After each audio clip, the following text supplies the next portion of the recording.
안녕하십니까. 오늘 또 한 번 인사드립니다. 오늘 제가 준비한 거는 좀 분량이 많습니다. 그래서 오늘과 또 다음과 그 다음에 세 번째까지 해서 3회에 걸쳐서 오늘은 이제 이렇게 편안하게 말씀을 드리고 또 다음번에는 그림을 보여주면서 설명을 드리고 그 다음번에는 또 약간의 소리를 같이 내면서 구분 지어내는 거, 그 다음에 몸의 자세, 이런 걸 알려드리고자 합니다. 바로 뭐냐면, 우리가 성악을 시작하면서 제일 많이 듣게 되는 호흡법입니다. 오늘 첫 번째 시간에 제가 여러분들한테 말씀드리고자 하는 거는 호흡. 과연 뭐가 호흡일까요? 우리가 수업을 듣다 보면 호흡을 밑으로 깔아라, 호흡을 던져라, 또 호흡을 머리에 이어라, 그다음에 뭐 호흡을 뒤에 차듯이 해라, 뭐 별 얘기를 다 듣습니다. 심지어는 뭐 이렇게 재밌는 우스운 얘기까지 겹쳐가지고 그 호흡을 설명하는 선생님들도 많으시고, 근데 설명을 들어보면 틀린 게 하나도 없어요. 사실은 다 맞습니다. 그런데 또 가만히 이렇게 듣다 보면 너무 어렵게 설명을 하다 보니까 학생들이 긴가민가 하는 경우가 많고, 또 학생들이 선생님들 상당히 무서워하잖아요. 그러다 보니까 질문을 또 못하는 거예요. 그래서 이 호흡이 굉장히 까다로운 그런 이론이 됐어요. 그래서 저는 첫 번째로 말씀드린 거는 편안하게 설명할 수 있는 거. 호흡은 솔직히 이렇게 눈에 보이는 이런 컵처럼 실체가 있는 게 아니잖아요. 호하고 흡밖에 없습니다. 내쉬는 숨과 들이마시는 숨. 그 중에 사실은 우리가 살아가면서 제일 더 중요한 게 내쉬는 숨이기 때문에 호를 먼저 쓰게 되는 거죠. 그래서 호흡 이렇게 말합니다. 그런데 이 호흡을 설명하면서 뭐 횡격막을 설명을 하게 되고, 또 뭐 횡격막 밑에 있는 각장 그 내장을 설명도 하게 되고, 심지어 또 뭐 아랫배를 받쳐라, 또 뭐 엉덩이를 안쪽으로 밀어라, 또 뭐 허벅지에 힘을 줘라, 또 발끝에 힘을 줘갖고 서라. 그러면서도 또 어깨는 올리지 말고 해라. 뭐 별 여러 가지 주문하는 테크닉이 많습니다. 그건 모든 선생님들 말씀이 틀린 게 하나도 없이 다 맞습니다. 근데 이제 이거를 학생들이 알기 쉽게, 그리고 이 상태에서 노래를 해도 되는 건지를 알게 하면 아마 선생님들한테는 굉장히 큰 도움이 될 겁니다. 이 방송을 혹시라도 보시는 분이 계시면 학생들을 가르칠 때, 아니면 본인이 연습할 때 호흡에 대해서 너무 그렇게 깊게 생각하지 않고도 할 수 있는 거를 여러분들에게 오늘 설명드리고자 합니다. 먼저 우리가 호흡의 그 원리, 호흡이 이루어진 그 순서를 제가 학교에서 강의할 때나 또 병원에 오는 환자들한테 질문을 한 적이 있습니다. 어떻게 해서 호흡이 채워지냐? 그러면 거의 80~90%의 학생들과 환자들이 저에게 설명을 할 때 뭐라고 말하냐면, 물론 선생님들도 계셨습니다. 그 중에 바깥의 공기가 안으로 쑥 들어와서 커퍼가 커지면서 이 폐가 커지니까 횡격막이 쑥 눌러가지고 아랫배가 툭 튀어나와가지고 노래를 하게 됩니다. 숨을 들이마시게 됩니다. 그리고 또 그게 다시 또 내려갔던 횡격막이 올라가면서 폐를 짜갖고 폐 속에 들어있던 공기를 내보내면서 성대를 이용해서 소리를 나게 된다고 그렇게 말씀하시는 분들 다 봤습니다. 맞습니다. 틀린 거 절대 없죠. 그런데 가만히 들으면 사실은 많이 틀립니다. 제가 한 가지 여쭤보겠어요. 밖에 있는 공기가 갑자기 그냥 쑥 들어옵니까? 그리고 모든 이 지구상에 그 수억 명의 사람들이 살고 있는데, 그분들이 숨을 쉴 때마다 밖에 있는 공기가 그냥 쑥 몰고 들어와서 폐를 크게 만들어 갖고 횡격막을 눌러서 그렇게 할까요? 절대로 아니죠. 밖에 있는 공기가, 물론 공기는 뜨거우면 위로 올라가고 또 차가운 쪽으로 지나가고 그래서 되는 거지만 사실은 그게 아니죠. 밖에 있는 공기가 어떻게 그냥 쑥 들어옵니까? 그건 들어올 수가 없죠. 그렇다면 어떻게 공기가 빨려 들어올까? 이제 다음 시간에 제가 그림을 보여드리면서 아주 간단한 그림이고 책에도 많이 나와 있는 그림입니다. 그걸 이제 설명을 해드릴 건데요. 우리 몸에는 우리 몸의 절반을 이렇게 잘랐을 경우 바로 허파 밑에, 폐 밑에, 심장 밑에 그렇게 횡격막이 있어요.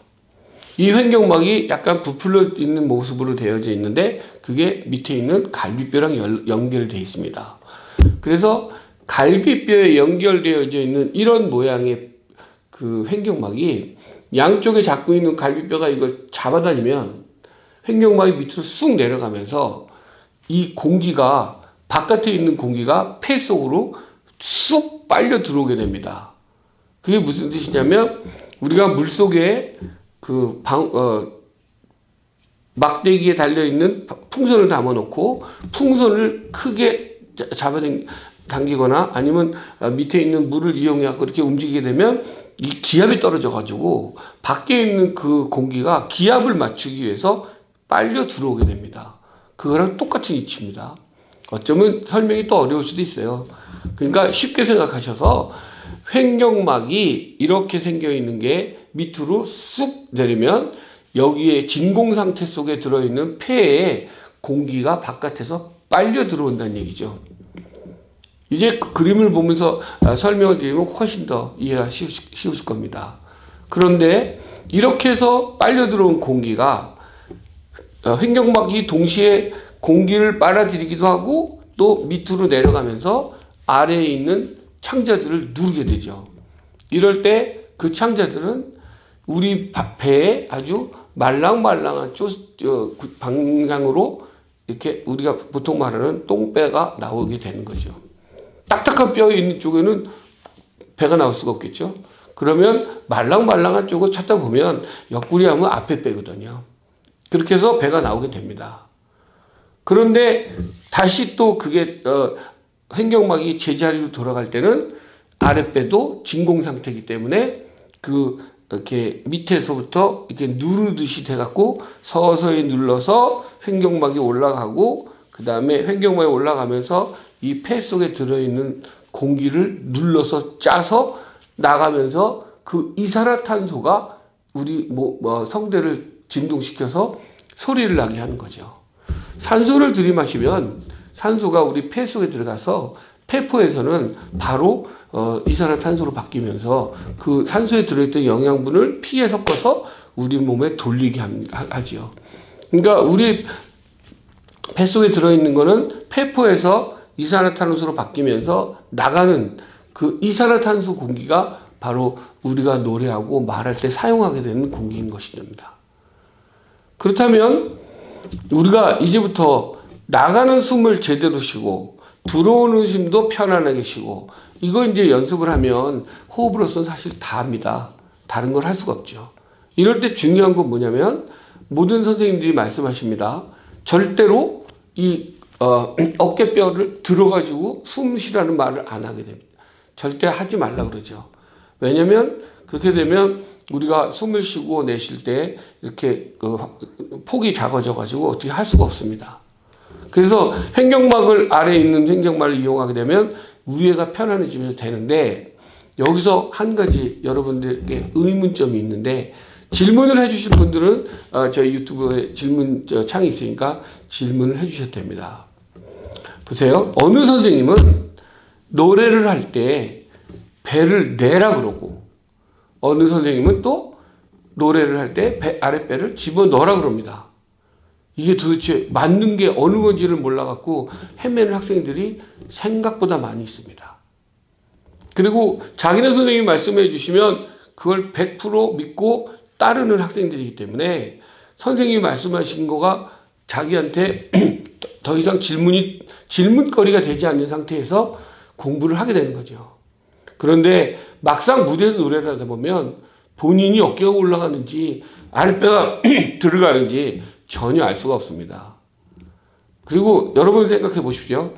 무대에서 노래할 때 가사 신경 쓰랴, 소리 신경 쓰랴, 뭐 반주 신경 쓰랴 또 관객들 보랴 정신 하나도 없어요.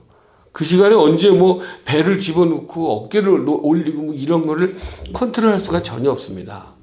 그렇다면 그걸 언제 하면 될까요? 연습실에서 연습할 때. 그리고 그 연습하는 동안에 그 많은 그거를 몸에 배놓게 하는 게 연습의 목적이죠. 그러니까 이 호흡도 이제부터는 갈비뼈가 움직여서 횡격막을 아래로 잡아다니고 동시에 공기가 빨려 들어와서 공기는 들어오고 또 밑에 있는 그 창자는 내려가고. 근데 뭐 가끔 말씀하시는 것 중에 사실은 그 말이 맞는 건데 공기를 뱃속까지 채워라. 공기를 막 옆구리까지 채워라. 공기는 사실 폐를 벗어나도 채워질 수 없는 거잖아요.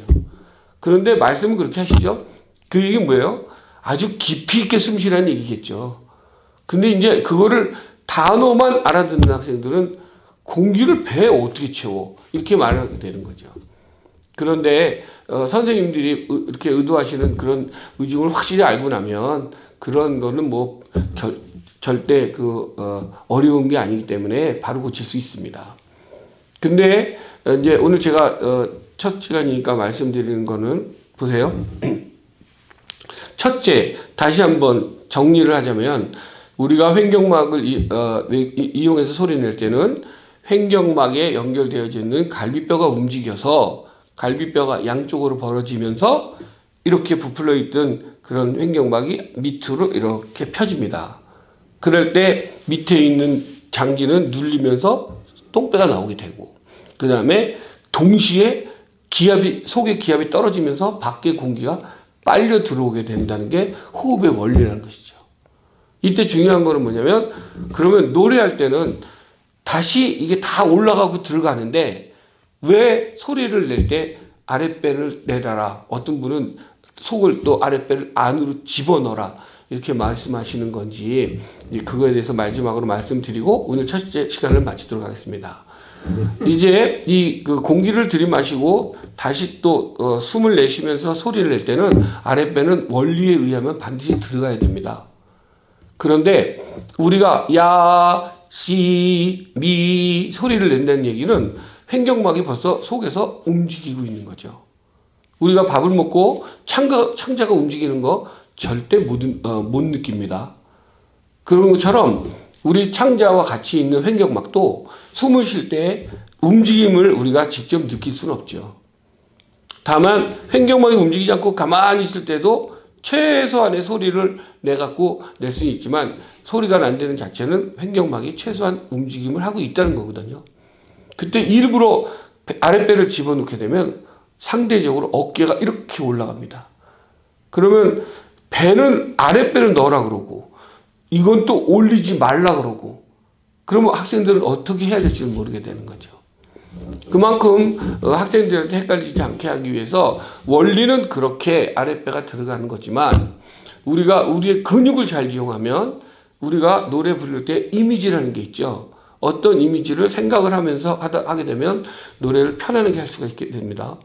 그 얘기 뭐냐면 우리가 일단 기본적으로 소리를 내고 그 소리를 길게 유지하게 된다면 우리 뱃속에 있는 횡격막은 다시 밑에 내려갔다가 올라가면서 제자리로 찾아가게 되고 그로 인해서 폐에 있는 공기를 짜서 내보내는 역할을 하니까 되는데 그때 횡격막하고는 상관없이 아랫배는 사실 이렇게 움직일 수가 있습니다.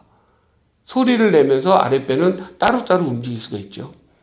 그때 기왕이면 소리를 내면서 아랫배를 이렇게 내주는 연습을 하게 되면 자세가 이렇게 안 됩니다. 자세가 약간 밑으로 이렇게 내려갑니다. 그래서 선생님들이 그 뭐 밑으로 깔아라, 뭐 옆으로 퍼뜨려라, 막 이런 말씀을 하시는 거거든요. 그러니까 그때 이 아랫배가 나오는 거는 사실은 근육 운동이지 횡격막하고는 상관이 없는 겁니다.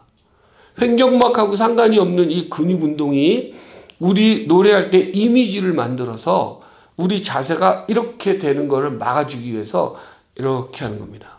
그래서 고음 낼 때 굉장히 편안하고 또 이렇게 돼갖고 뭔가 이렇게 막혀있는 듯한 그런 데서 펴지게 그래서 노래를 편안하게 하는 게 바로 유럽에서 시작했던 그런 테크닉이라는 거죠.